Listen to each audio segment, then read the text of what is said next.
Wouldn't it be great if we could have financial success without having to win football matches? And we will achieve that by dismantling the existing structure of football. Club allegiances are more significant than national allegiances.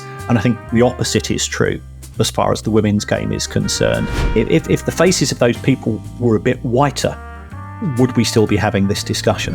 Hello and welcome. I'm your host, Sam Knowles.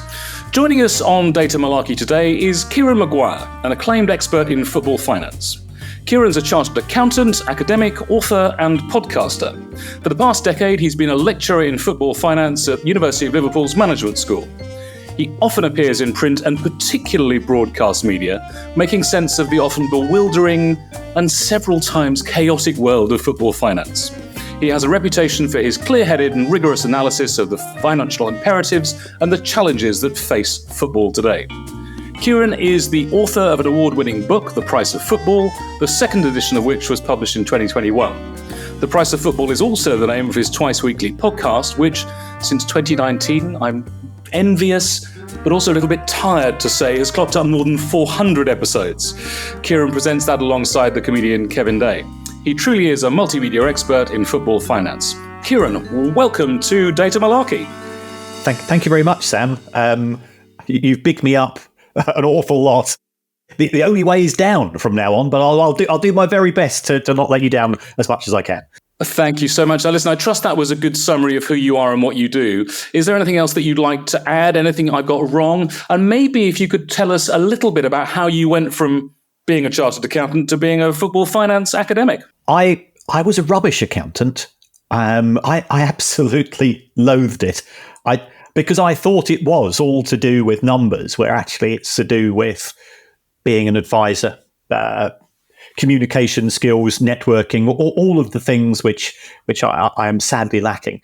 I've always wanted to teach. When I went to university in Manchester in 1980, I thought, blimey, I'd like to do what those guys do, but never thought I'd be good enough. Never thought I'd manage to get an opportunity, and just had one of those sliding doors moments where I was teaching at a private college.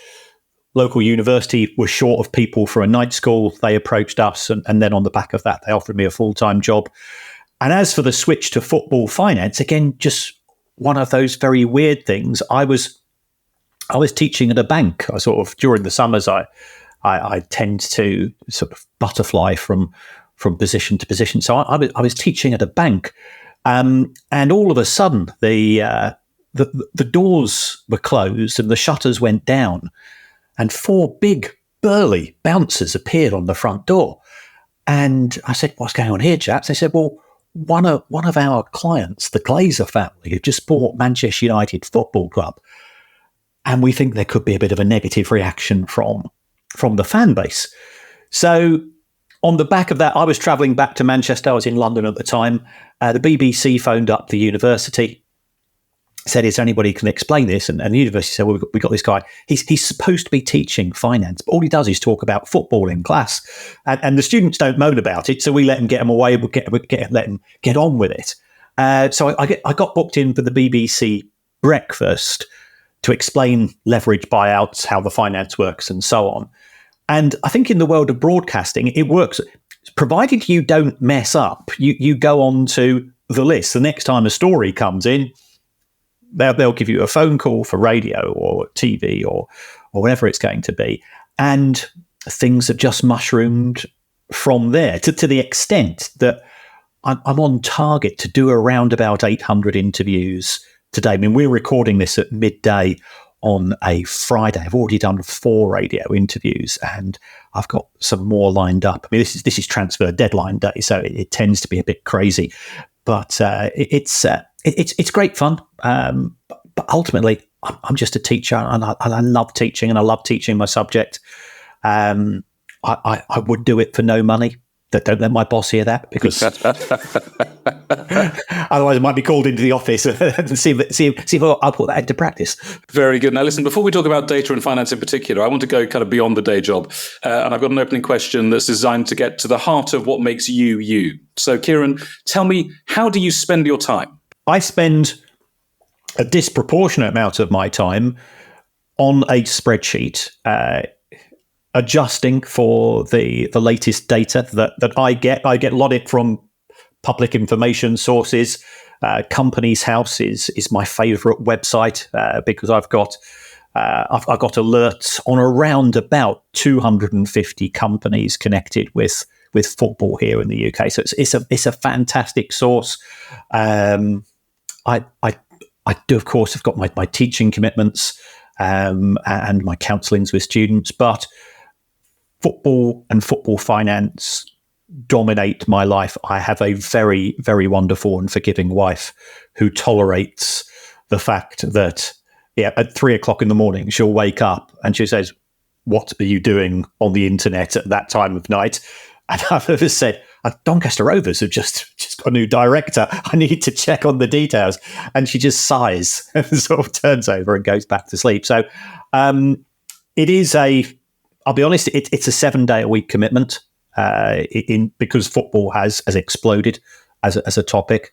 When I'm not doing that, it's family time. It's I've got wife, dog, granddaughters to look after, and it's all is good. Very good. I'm sure that you have plenty of conversations with your dog about the latest Doncaster Rovers new director. Now, listen, I'm talking to you from Lewes, East Sussex, which is 4 miles down the road from Brighton and Hove Albion's Amex Stadium.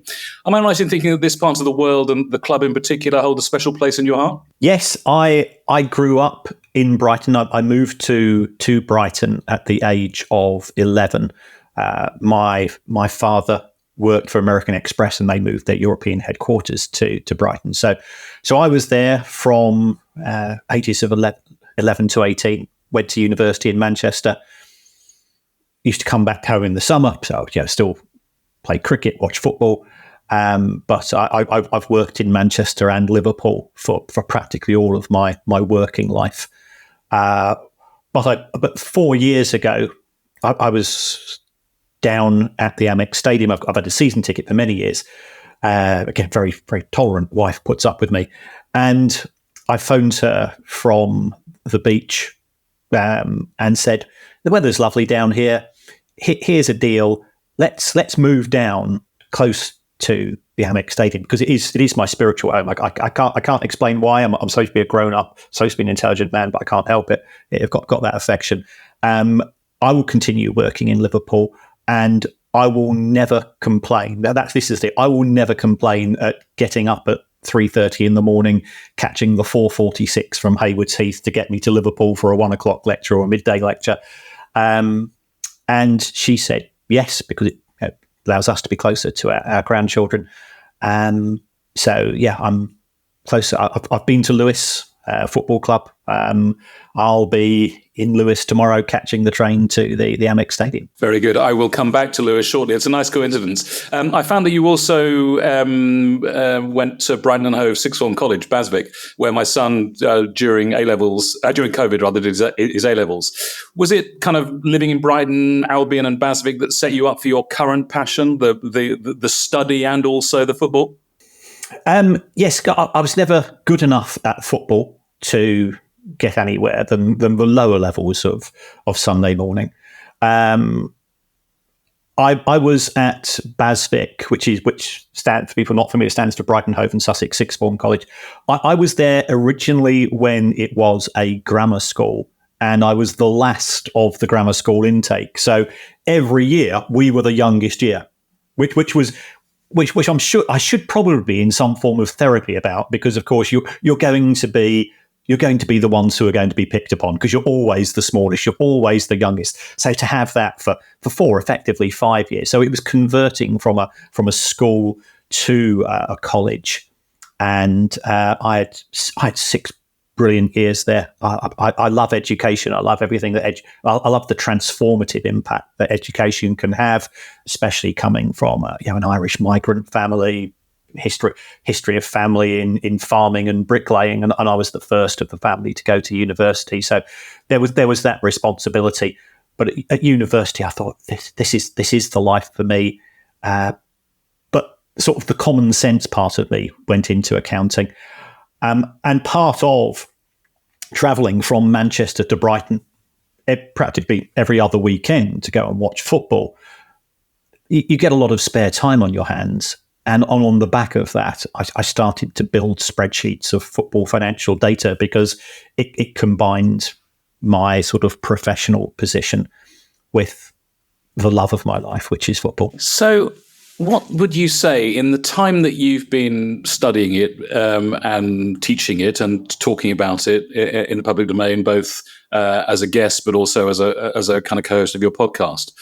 What would you say is the biggest story in football? Maybe not the biggest single story. Maybe you can have a selection of stories in the time that you've been studying and making sense of football finance. Well, I don't think anybody can actually make sense of football finance because it's an industry where everything is geared counterintuitively towards losing money. So 18 out of 20 Premier League clubs, which is the richest football league in the world, lose money on an operational level.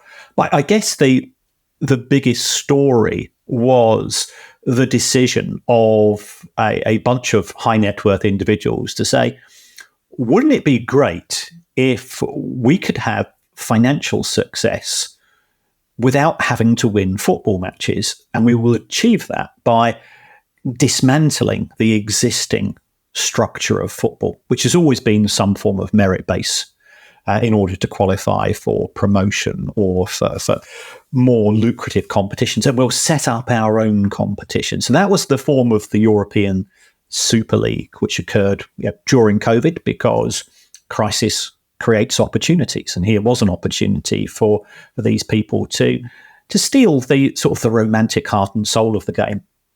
So that was a big story when it broke. It was news every day for a week or more. I think I probably did somewhere in the region of 80 interviews. I'd been given a heads up by some of the journalists, so I knew what to expect, and you on standby.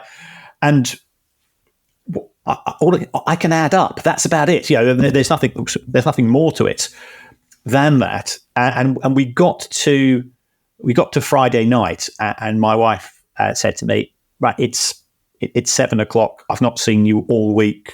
I've been at times working to 2 or 3 o'clock in the morning because of New York, because of LA interviews from Asian desks and so on."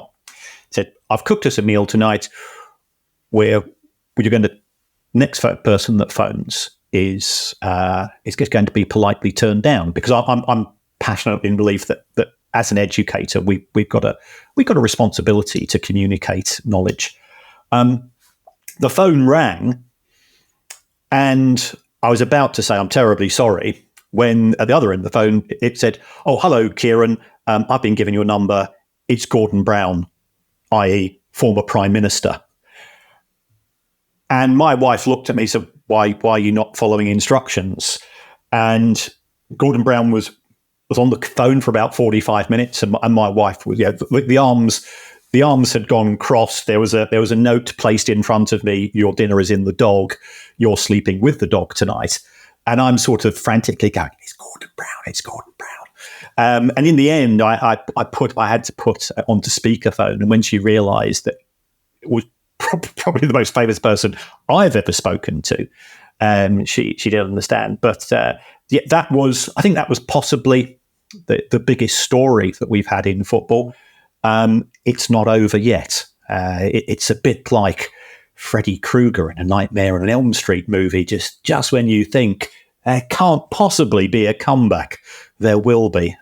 So it's a huge story. We've had the death of football clubs such as Bury, which had been very emotive. I was living in Manchester at the time when that occurred, and trying to give some form of commercial or financial lens through which the stories can be explained has been sort of the area which I now occupy. There's a lot of nonsense, I might call it malarkey, on this podcast spoken about finance in football. What do you think are I'll give you up to 3 biggest myths about finance and football? The 3 biggest myths is that spending somebody else's money is good. It's as far as I'm concerned, when it comes to success, and this is success at a personal level, at a corporate level, at a football level, or lack of success, it comes down to three elements. One of which is resources, and clearly financial resources plays a big part there. So, in the main, a big hitter will defeat a small hitter, but not all of the time. Then it's opportunities, and thirdly, it's decision making. And why do some clubs overreach or underreach benchmarked against their financial parameters? It is due to the poor quality or the good quality of decision making. So, first of all, I would say that from my point of view, the belief which is held within the media and therefore transfers itself to social media, and I'm, for my sins, I am active on social media, again trying to get the numbers across, to explain why things are taking place. So I'd say that's the biggest myth. The second biggest myth would be that wages of footballers are too high. And I look at market data, and if you take a look at the elite in any particular industry, they are paid elite rates. So, my background ultimately is that of finance. I teach bankers, I teach lawyers, I teach accountants, and they are very well remunerated, and they are very well remunerated into their 40s, 50s, and 60s when footballers have all retired. So I fight the corner for professional footballers' wages, because I feel that it is a constant misrepresentation.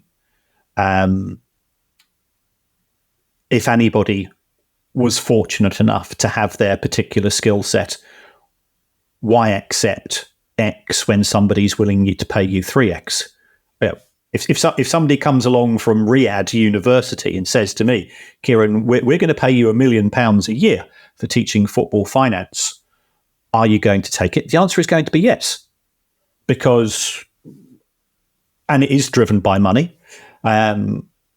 And that doesn't mean that I don't have a social conscience. That doesn't mean that I agree 100% with the ethos of that country. But if I'm honest, I don't agree 100% with the ethos of the current UK government on a wide range of issues. But I wouldn't necessarily decide to move elsewhere just because of that.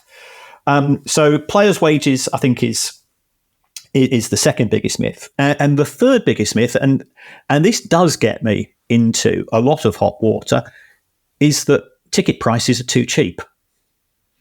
And again, I go back to bog standard sort of economics 101. The Premier League sells 99% of all of its seats at present price levels. There are huge waiting lists for season tickets. There are scrambles every time tickets go on sale for Manchester United and Liverpool and Chelsea and the bigger clubs. And they get sold out. So we would normally use the pricing mechanism as a way of dealing with that. As a consumer of the product, as a believer that football is opera for the working class, I want prices to be lower. But football clubs could make a lot more money from much higher ticket prices. And I think what we will see in due course, given that I think there's a limited upside in terms of the other two main areas of revenue, which is broadcast and commercial, is that with the increased number of US investors in English football, unfortunately, the punter, the fan, is going to be squeezed more and more in terms of what they are expected to pay to watch their heroes. I had an image. We'll come back to broadcasting very shortly. I had an image of you accepting the role at 3 times the salary at Riyadh University, and I was brought to mind that image of former Liverpool player Fabinho as he was arriving, a journalist coming up and putting a Rolex on his wrist. And I think, didn't the Rolex fell off and broke on the floor, and the journalist gave him another one. So I can see that happening. So tell us, I mean, so relatively, how important for the Premier League and football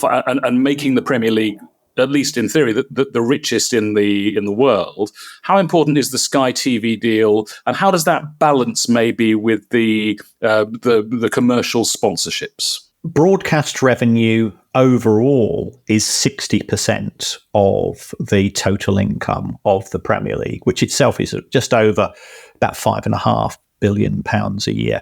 Now, not all of that broadcast money comes from Sky. We also have TNT Sports, formerly BT Sports. We've got Amazon. We've got the BBC. We've got TalkSport, all of whom make contributions. It is important. What we are moving towards, however, is the increased reliance and the increased significance of overseas broadcasting. I think the Premier League is the only league, or the only major league in the world, in which overseas revenues exceed domestic. And we've just reached that tipping point in the last year or two. The Premier League's broadcast to 190 different countries around the world. And I'm very fortunate that, given that I teach a niche subject, I get the opportunity to do that in different countries. And if I'm in a taxi going from at the airport in Copenhagen to a hotel or Bruges or wherever it's going to be, football is a universal language, first of all. So, yeah. And from my point of view, as somebody like most academics, I'm actually absolutely awful at small talk. If I'm at a wedding, if I'm at an event, the first thing I say to somebody is, "What football team do you support?" And if they don't, I've then got a problem, because my range of conversation is very, very narrow. But if they do, then we've got a discussion for the next 3 hours. But the Premier League is the one competition that people want to see, other than their domestic league, and often in preference to their domestic league. If you go to, I've taught in Africa, I've taught in Asia, and as soon as people hear, I'm from the University of Liverpool, which I'm very proud to be associated with. I've taught in University in Manchester as well. So two of the most dominant cities as far as football is concerned. Are you United or City? Are you Liverpool or Everton? And then they sort of start, "Are you insane? You support Brighton?" What's the logic behind that? So the subscription models that they have in these overseas markets are the one product which stop people from cancelling the subscriptions. It's not Game of Thrones. It's not Succession. It's not the movies. Football is brilliant for broadcasters because, unlike Succession, you've got to watch it the minute it comes out. Watching all 90 minutes of yesterday's football match, nobody does that. It's no logic in it. So it's great because it drives live traffic. It has a degree of lack of guarantee of outcome. In a James Bond movie that James Bond at the end of it is going to be smiling, and he's going to be disappearing in a helicopter with somebody far more attractive than me or you, Sam. And that's not being rude to you or anybody within our sort of necessary friend set. But with a game of football, you've got that uncertainty. That's great for the other stakeholders in the game. The broadcasters get something live and unpredictable. The gambling industry, which is probably the biggest single beneficiary of the rise of the Premier League, it has, through the use of apps and smartphones and so on, it's got a huge amount of income being generated, and it's live theatre. So it's a fantastic product. It's very well broadcast. It's very well communicated. The Premier League do deserve a lot of credit for the way that they have marketed it. And we talk about the big six clubs in England. There's not a big six in France. There's not a big six in Germany. There's not a big six in Italy or Spain. So there's not enough competition, but there's still more competition than the peer group, which again makes it more attractive, all of which drives revenues and has put us in the position where we are today, in which the Premier League has twice as much revenue as La Liga, as the Bundesliga, as Serie A, and 4 times as much as France. Now, you mentioned earlier on that we're talking on the day of where the transfer window, the summer transfer window over the 2023-24 season is closing. That appears to have broken all records. And I guess that's fueled by a number of things. Maybe the Saudi Pro League would be one factor. As a Fulham fan, I'd probably say Chelsea would be another factor, but that might be being unfair. It's looking like 6.5 billion. I think is a figure I got from not domestically, but around the world from a Reuters report, and the Premier League is top 2 billion. Do you think this shows any sign of slowing down? No, it doesn't. What we have, and again, I look at it through sort of an economic lens. If you look at any organisation, you look at substitutes, you look at competitors, you look at things like that. You look at new entrants to the market. So in the summer of 2023, we do have a new entrant to the football market, which is, as you mentioned, Sam, it is the Saudi Pro League. They have the advantage of no cost control measures. They also have an advantage of 4 of the clubs effectively being state-owned, stroke controlled, which gives them a limitless budget. So that adds further contributions to the overall market.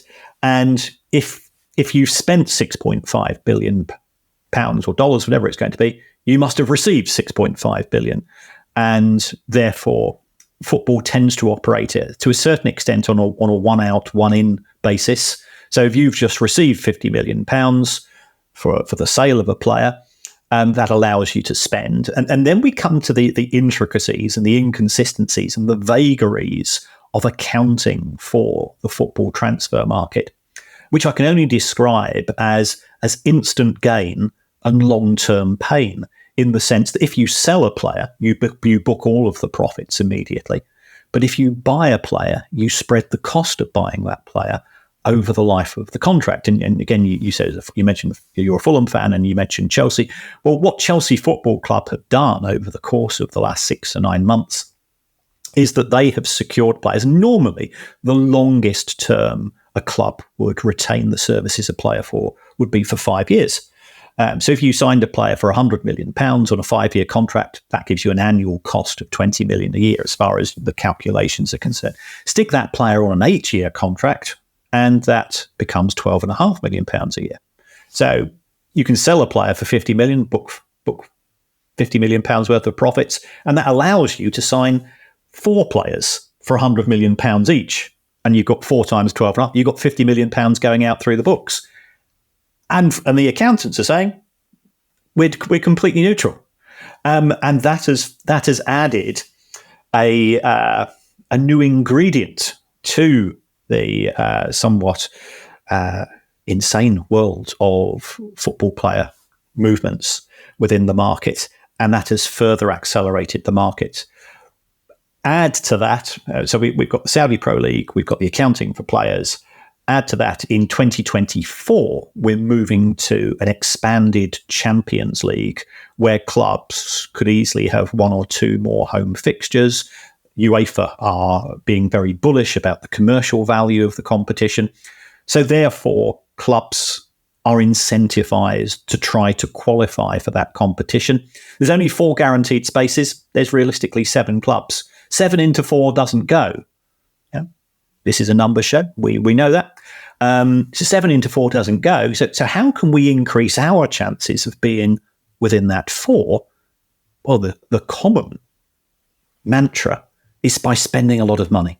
So we've got further incentive to see clubs overspend or certainly spend at record levels. I want to talk a little bit about the kind of financial fair play rules. Your description of what Chelsea have been doing in terms of booking players on much longer contracts, Am I right in thinking that that's technically that's amortization over that period, right? So there was you must be very pleased with Brighton's transfer dealings, particularly with apparently Ansu Fati coming in on a loan. But I don't think people are going to say you're insane supporting Brighton anymore. I have to say, but. There was some talk, and I saw some content on your LinkedIn profile that probably go against this talk. But there was some talk that Liverpool deliberately bid 115 million for Moises Caicedo in early August in order to tip Chelsea into breach of financial fair play. Is that nonsense? I think that is nonsense. Liverpool had agreed a deal with Brighton.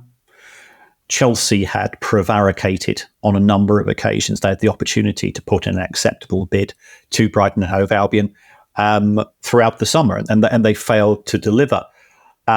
So the idea of some form of four-dimensional chess being played between Tony Bloom, who is the owner of Brighton and Hove Albion, and John Henry of Fenway Sports Group, I think is fanciful. Liverpool were very disappointed that they didn't get the player. There's no doubt about that.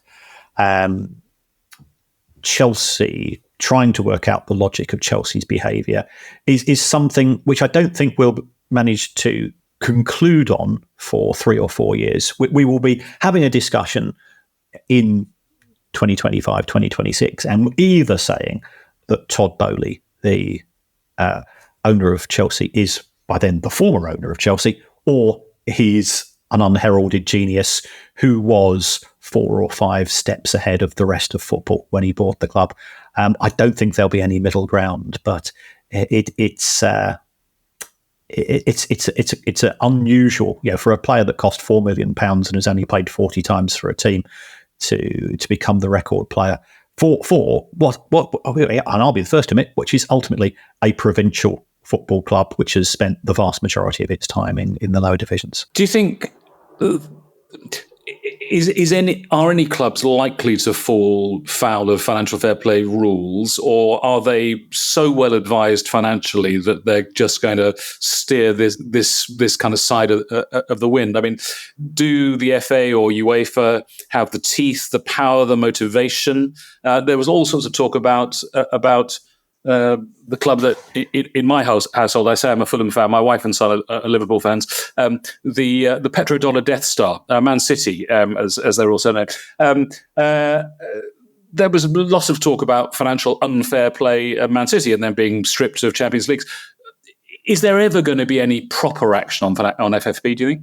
Well, I think we have to define two things, one of which, what is fair, and I have this discussion with fans of clubs, and the consensus of what is fair is that there is only fairness in terms of people above us.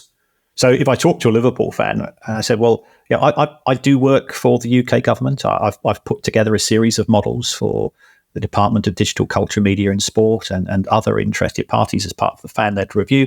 I said, well, if we want fairness in the way that it is seen in the United States in terms of franchise sports, then what you've got is the pooling of revenues and wage, hard wage caps.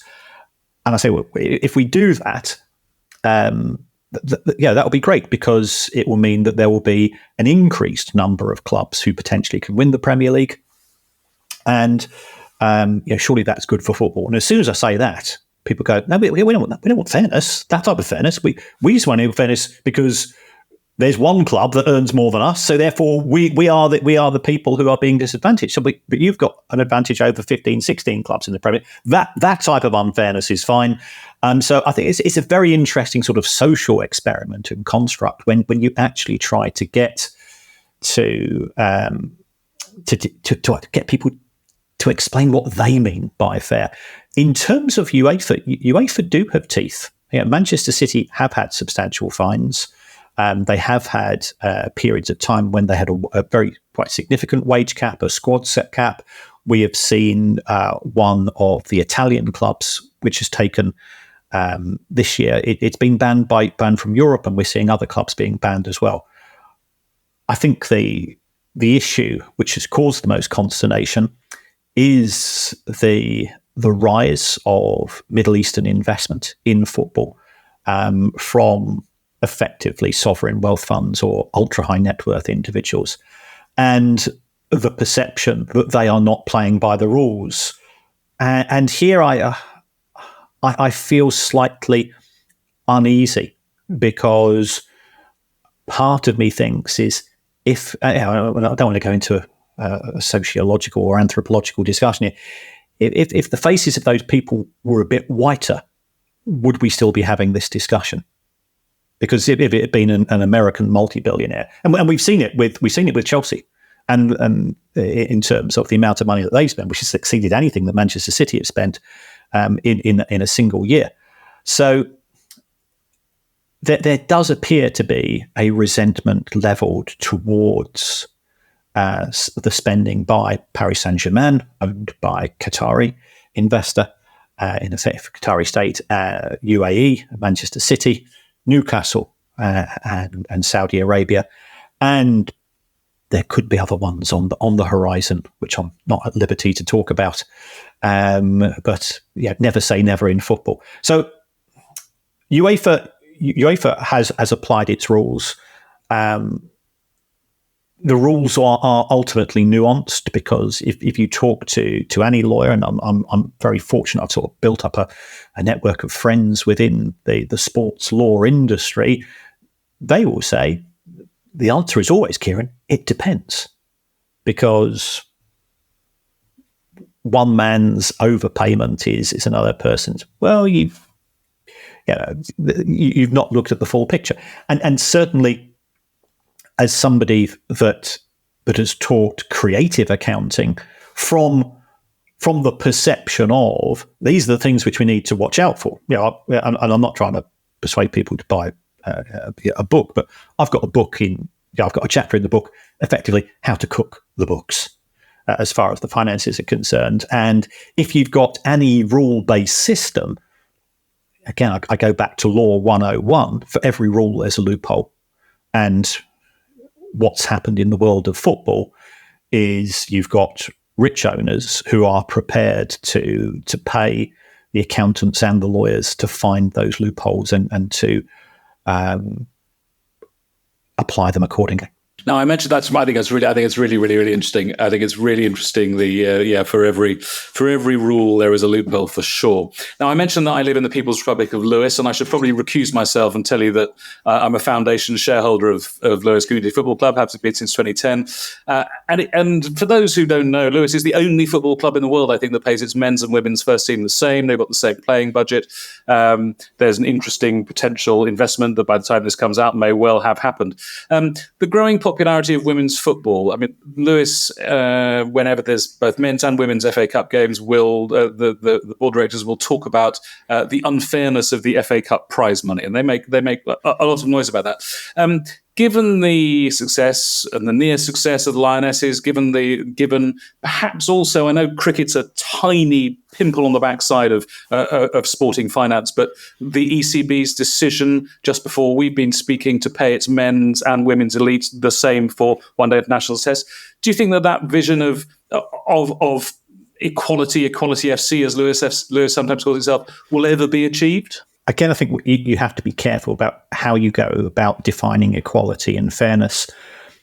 Manchester City's men's team generates around about £610 million a year. Manchester City's women's team generates about £6 million. So if you've got two businesses side by side, one of which generates 100 times the amount of income as the other industry, you would expect its cost base to be 1% of the cost base as well. And that's broadly where we are. So I think the issue is that the women's game, which is growing and growing significantly on a year-by-year basis, will see significant growth on a percentage basis in terms of its ability to pay wages. The highest paid player in the Women's Super League was paid on around about £300,000 a year, which is a significant salary. That's I know the Lewes budget. That's a lot of money. If the money comes into the women's game, then it will disappear because the clubs want to attract the best players and the players will follow the money. But the money's got to come in. As far as the England women's team is concerned, the women, the Lionesses, are paid the same match fee by the Football Association as the men, and that has been the case for a few years. The bonus pool on an absolute level is smaller because the level of financial support, the level that sponsors are willing to pay to have their product associated with the women's team is lower than that in the men's team. So therefore, that does restrict. Now, should the men and women's team get together and say, well, we want to pool both of those, I think that's a decision for the players. But I think football is interesting in the sense that at the men's game, it is still very much a case of club allegiances are more significant than national allegiances. And I think the opposite is true as far as the women's game is concerned, in the sense that I was fortunate enough to go and see the Lionesses play at the Amex Stadium last year and also go to Wembley to see them in the final in Germany. Yeah, best day of the year. Yeah, absolutely fantastic. Loved it to bits. Fantastic atmosphere, very inclusive, very welcoming. And as somebody that's been watching football since the 70s, I've had some pretty unpleasant experiences watching the men's game. So I think we will see an increase in the level of revenue and therefore an increase in the ability to pay as far as the women's game is concerned. The men's game has had a 100 years plus head start.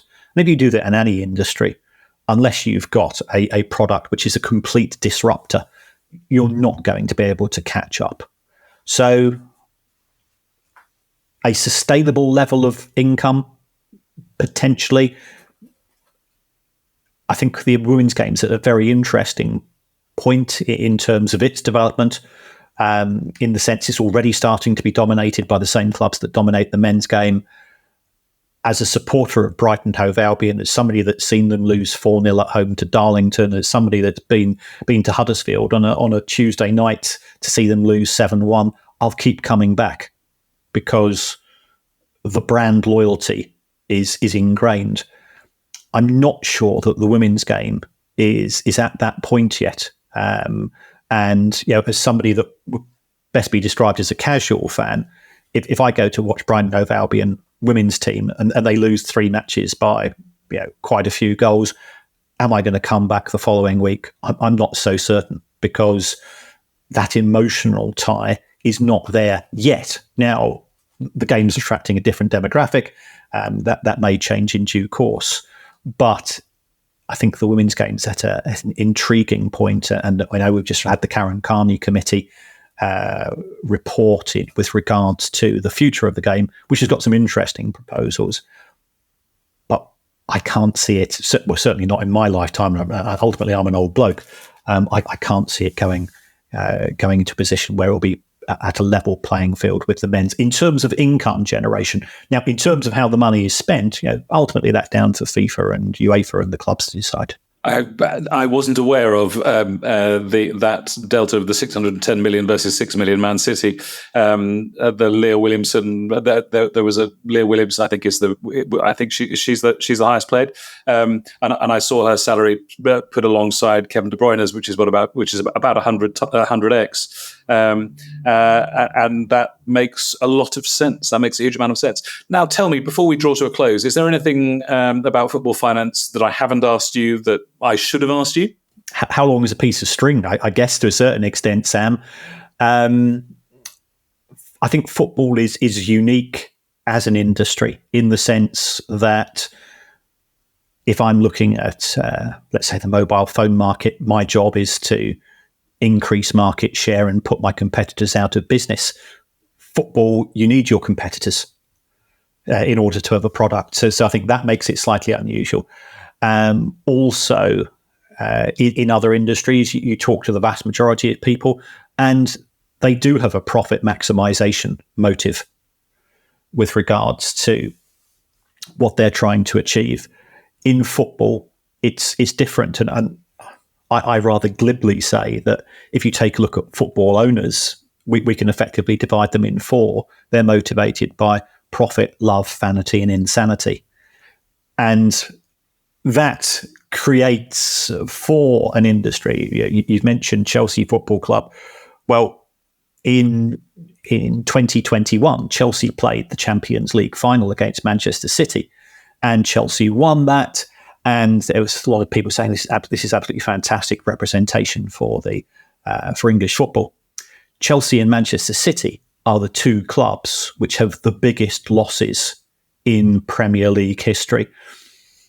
If I was to say that in any other industry, whether it's the light bulb industry or the car, hey, look, these are the two biggest loss-making car companies in the history of car making, you say, well, they must be a bit rubbish. But you find a Manchester City fan or a Chelsea fan who has a bad word to say about Roman Abramovich, despite his connections to Putin's Russia, or Sheikh Mansour in the case of Manchester City, and you'll struggle to find one. That is a very nice place to start. Now, tell me, you've mentioned, Kieran, that you are very much on social media, slightly apologetically, but can you tell our listeners, our viewers, where they can find out about you and what you're up to online and in social? Yes, I mean, I'm on Twitter. It's still Twitter as far as I'm concerned. I still tweet. I don't X. At Kieran Maguire. Somehow I've got 104,000 followers, which for a nerdy accountant who puts up spreadsheets, I find bizarre. I do co-host the Price of Football podcast with Kevin Day, who is a brilliant presenter. People will remember him from hosting Match of the Day 2 and many other shows. He also writes for Have I Got News for You and many panel shows. So he's a comedian that tends to go under the radar. But Kevin's become a close friend, and he's a brilliant presenter. He does all the interviews. He knows the follow-up questions. He knows how to frame a conversation in a far better way. So we've got this podcast called The Price of Football. We were recently, I think, the number one sports podcast in the Radio Times a couple of months ago. I think we're closing in on 10 million downloads. We've got a wide range of guests because it's not a football show. It's a business show, which just happens to focus on an industry which is close to people's hearts. So it's great fun. It's a great privilege to be working with somebody as professional as Kevin, and I love every minute of it. Thank you so much for your time, Kieran. Thank you for sharing the way that you very definitely make smarter use of data to at least try to make sense of this bizarre world of football finance. I think if there were only more people with your approach, there'd be a lot less malarkey in the world of football finance and a lot more data common sense. Kieran Maguire, thank you so much for joining us on Data Malarkey. Thank you, Sam. Thanks so much for listening to Data Malarkey, the podcast about using data smarter.